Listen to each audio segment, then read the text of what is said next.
জনাব খন্দকার ইশতিয়াক আহমেদ স্যার।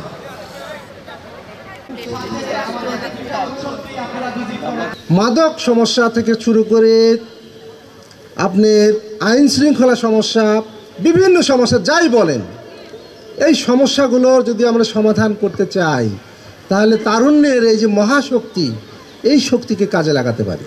তারা শিশু কিশোর, তারাই তো আগামী দিনের ভবিষ্যৎ। তাদের মূল অনুষঙ্গ কিন্তু হচ্ছে শিক্ষা।